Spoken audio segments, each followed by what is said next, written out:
Welcome to the Membership Guys podcast. Kick-ass advice and tips for membership site owners. Welcome to episode 204 of the Membership Guys podcast. I'm Mike Morrison, your host for the show. You have found the number one resource for everything you need to know to build, launch, and grow a successful membership website. Okay, so something that we're always getting asked about is what tools we're using ourselves within our own business, both for our membership and for our main content website, themembershipguys.com. Now, we've actually talked about this before on the podcast and on the blog, and even though not a great deal has changed in terms of the tech we're using, there are some things that we've stopped using, some new tools that we brought into the mix, and also our thinking and our reasoning behind some of the stuff we're doing has changed as well. So I want to do a quick 2019 update on the tools that we're using for our membership. So starting out with the content management system that we use is WordPress. If you've been listening to this podcast for a while, or if you've been reading our content, you'll know that we're big fans of using WordPress as the basis for a membership website. Essentially, when it comes to setting up a membership, your choice is pretty much between creating your own membership on your own website that you control versus using a hosted platform like Kajabi, Thinkific, Simplero, and so on. Now, there's pros and cons to each, which we've talked about before on the show. I'm not going to dive into those too much, but we are very much fans of building on your own turf. And that means having a membership site that's on a hosting account that you control, that's using software that you control and you can access and edit the files and all that sort of stuff. And when it comes to building your own content-driven site, the number one content management system out there is WordPress. And so it stands to reason that's what we're using for our own membership. At no point have we given any consideration, even back in the early days, at no point did we consider going down any other route for running our membership site.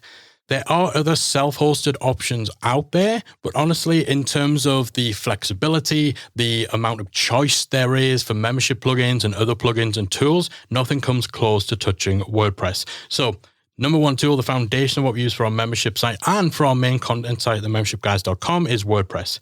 In terms of our membership plugin, we're big fans of MemberPress. Now, we've used that since day one, although we came very close to using a completely different plugin. We very nearly went with MemberMouse rather than MemberPress, and that was almost entirely just down to integrations. So when we were building out our membership site, MemberPress did not integrate with ActiveCampaign, which is the platform we use for our email marketing. MemberMouse did. But at the 11th hour, MemberPress came out with an add-on that connected it to ActiveCampaign, and that was enough to sway us back in their direction, and we've been using that plugin ever since. Now, in our opinion, MemberPress is perhaps the best all-round membership plugin. It does everything we need it to do. It has reporting built in. It's got a few cool little features that we really like. Now, this is not to say it's the best membership plugin for every single situation. Again, as with anything to do with building your membership, it really comes down to the features that you need. However, our needs are fairly basic. We don't need an all-singing, all-dancing membership plugin. So in that sense, MemberPress fits the bill. Sure, there are plugins out there that have some real cool features that are going to be game changers for certain types of membership models, but for us, we like keeping things simple. MemberPress does the trick. We have a good relationship with their development team, and so it's not something we'd see ourselves moving away from anytime soon. So that's our membership plugin. We use MemberPress.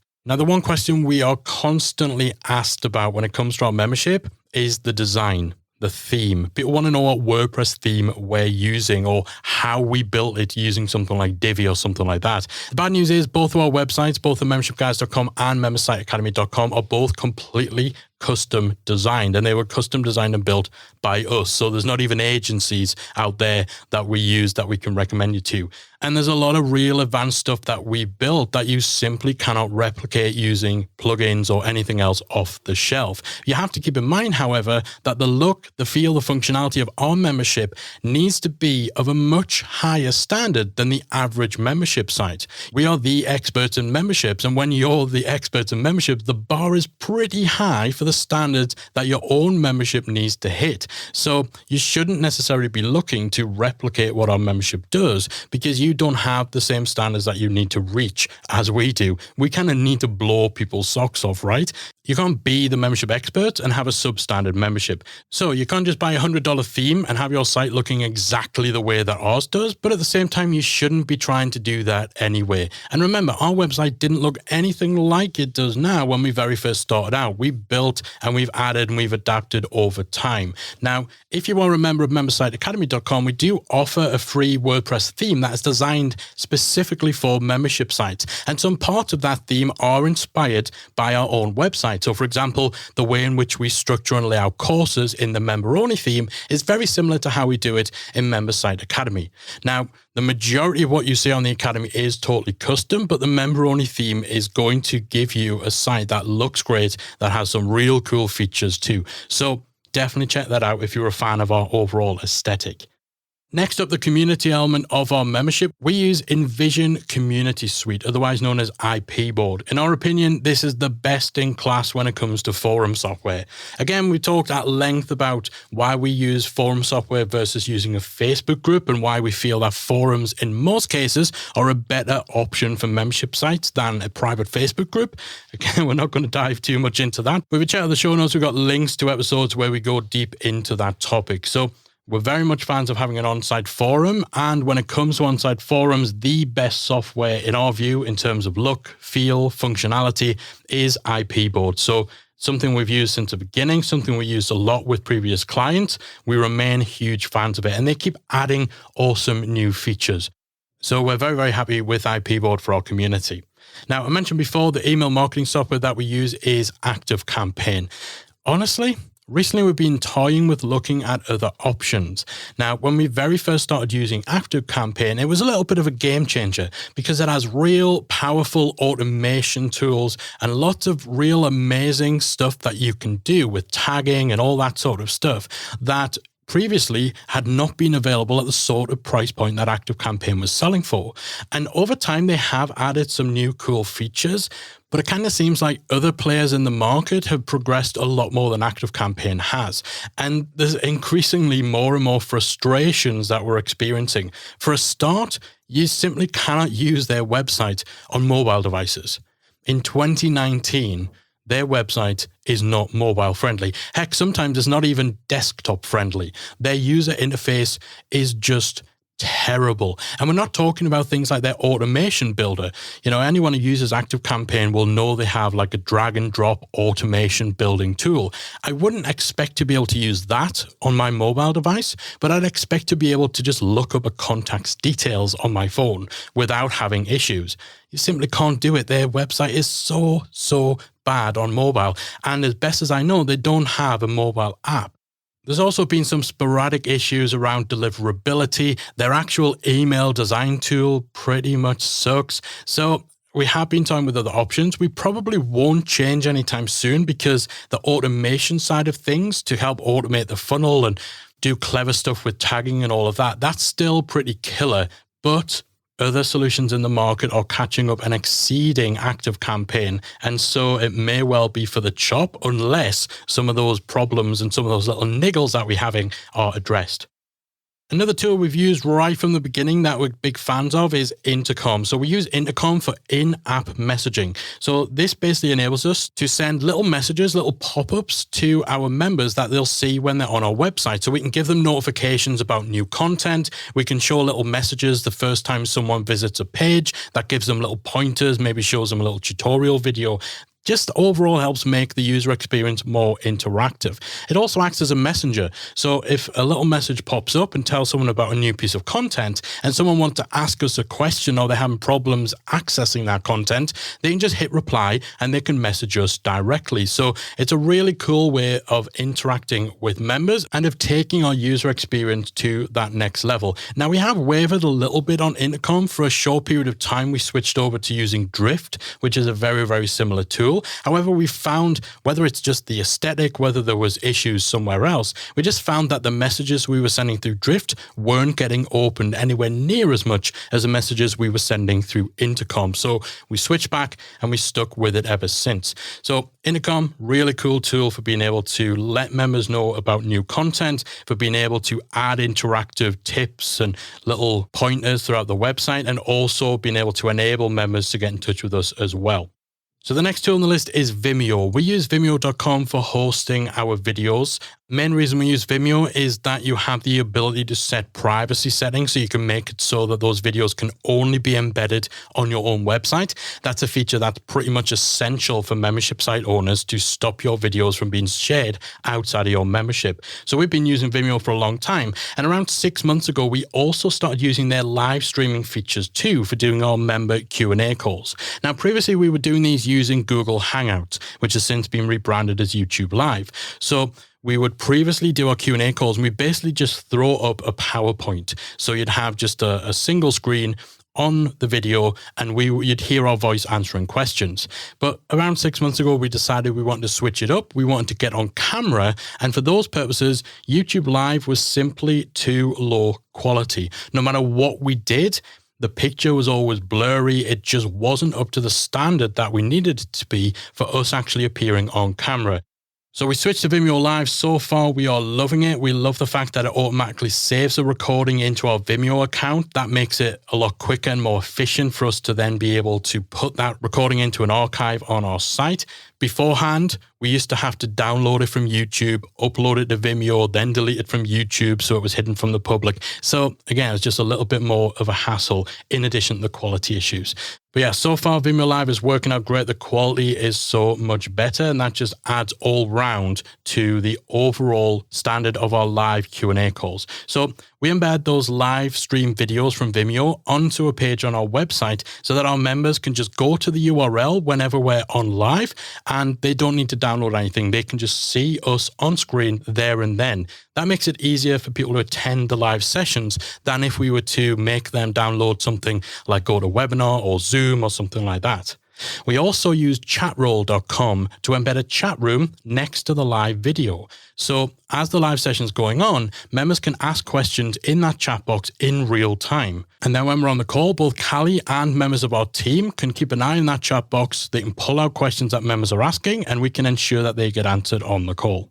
So that's chatroll.com. It's got a great little integration with WordPress as well, which means that it uses the WordPress account and it pulls in your member's name. So again, people aren't having to sign into anything. They're not having to download anything. There's zero friction, zero barriers to them being able to attend and participate in our live calls. And that's very, very important for us. Something else we do at membersiteacademy.com is we send personal videos to individual members. Sometimes these are welcome videos saying hello to people, welcoming them to the community. Sometimes there's a little message to congratulate someone when they've launched their site. Occasionally we'll send videos to people on the renewal of their annual membership. It's a real great way of adding a personal touch to the member experience. Now we use BombBomb.com. So that's bomb as in exploding bomb. BombBomb.com to send these personal welcome videos. We did switch to Bonjoro.com for a while, but when we did that, the open rate of those videos tanked. Now, that might have something to do with the fact that when we tried Bonjoro, they didn't have much in terms of options or flexibility for changing the titles of the videos that you were sending out, whereas BombBomb does. I believe Bonjoro have changed that since then, but again, because we've tried to switch and then we've had to switch back, chances are we're not going to switch again. So that's BombBomb.com for those personal welcome videos.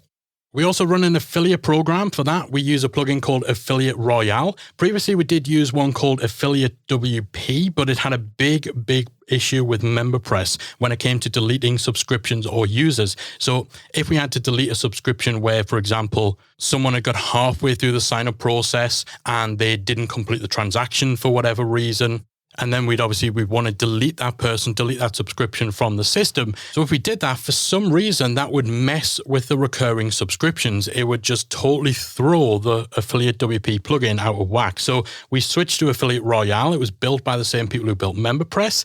There's some features that it doesn't have. Affiliate WP is a great plugin. It's got some real cool features, but that was a game-changing bug. I mean, that literally made so many problems for us when we realized that was going on. So Affiliate Royale has been the plugin we've been with for a year or two now, and we've never had any issues with that.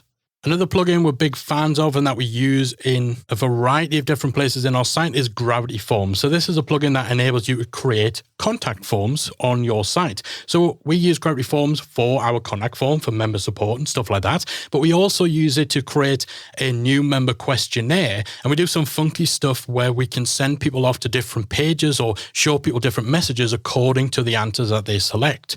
We also use it for our cancellation survey. We use it to enable people to submit questions in advance for our live Q&As. It's an awesome plugin. There's all sorts of great add-ons, some of which we use, when we're selling tickets for the Retain conference, for example. The checkout forms for that is using Gravity Forms with a PayPal add-on. So there's so much you can do with Gravity Forms, especially when it comes to that conditional messaging stuff, where you can send people to different sections on your website according to the answers that they give on your form. That's really good for being able to send people off to recommended content based on their needs, based on where they are on their journey, and so on. So we're big fans of Gravity Forms. If you're a member of MemberSiteAcademy.com, we actually have a whole course dedicated to Gravity Forms and some of the real cool ways that you can use it. So those are the main tools that we use. I'm just going to run through a few other things that we have in the business. We use Help Scout for customer service tickets. So any emails we get, any messages we get through our customer support forms, they go into Help Scout, and that enables us to be able to allocate them to people on our team to keep notes on actually dealing with the customer support issues, if there's any problems, to use pre-formatted, templated answers to some of our most common questions. Help Scout, really good customer support desk. We use Asana.com for project management. Big fan of Asana, mainly because you can set up templates of tasks that you can just reproduce and replicate over and over again. That is crucial for things like podcast episodes, for things like publishing member content, and so on. So big fan of Asana. It's an awesome project management tool. We also use something called CoSchedule for automating elements of our social media activity. However, we're possibly going to move away from that as we seek to reduce the amount of automation that we've got going on social media. For hosting files like workbooks, audio downloads, PDFs and stuff like that, we use Amazon S3. Very low cost, very reliable, a little bit of a learning curve to use it, but it does the trick. And finally, we also use something called ManyChat for Facebook Messenger. So we don't use Facebook Messenger too much. However, we've utilized it for sending out notifications to members about new content. We've used it as a chatbot on the sales page for retainlive.com. And we found that ManyChat is really easy to use and gives you some pretty cool features for handling the Facebook Messenger chatbot as well. So there we go. They are the main tools, or some of the main tools. It's not every plugin we use. It's not every piece of software we use, but these are the ones we essentially rely upon within our own business, both for MemberSiteAcademy.com and for the MembershipGuys.com. Now, it's so important to remember that just because we use something doesn't mean that you should. I've tried my best to give a bit of an explanation as to why this is our particular choice without making it sound like if you're not using this, then your business is going to fail. That's absolutely not the case. Every different business has different requirements, different circumstances, different features they may need, and that is what will inform the technology that you choose. Don't just use stuff just because we're using stuff. If you've got questions on what the best membership plugin, what the best video host, best payment providers, anything like that, any of those questions, do ask us inside the membership if you are a member, or inside our free Facebook group at talkmemberships.com, or you can search Membership Mastermind in your Facebook app and you'll find that group in there. Any tech questions, if you're struggling to find the right tool to use, go ahead and ask and you'll be sure to get pointed in the right direction. Okay, so I hope you've enjoyed today's episode. I hope you found that useful. As always, I'd love to hear from you guys on what has been your biggest takeaway from today's episode. Hit me up on Twitter at membershipguys, or let me know inside our free Facebook group. If you head over to talkmemberships.com or just type in Membership Mastermind in your Facebook app, you will find the group. There's around 12,000 membership site owners in there, and I would love for you to join them and let me know what you thought about today's episode. I'll be back again next week. Thanks for listening. See you then. If you've enjoyed today's episode of the Membership Guys podcast, we invite you to check out the membersiteacademy.com. The Membersite Academy is the essential resource for anyone at any stage of starting, growing, and running a membership website. So whether you're still figuring out what your idea is going to be, or whether your website is already up and running and you're just looking for ways to grow it and attract new members, then the Membersite Academy can help you to get to the next level. With our extensive course library, monthly training, exclusive member-only discounts, perks and tools, and a supportive, active community to help you along the way with feedback, encouragement and advice, the Membersite Academy is the perfect place to be for anyone looking to start, manage and grow a successful membership website. So check it out at membersiteacademy.com.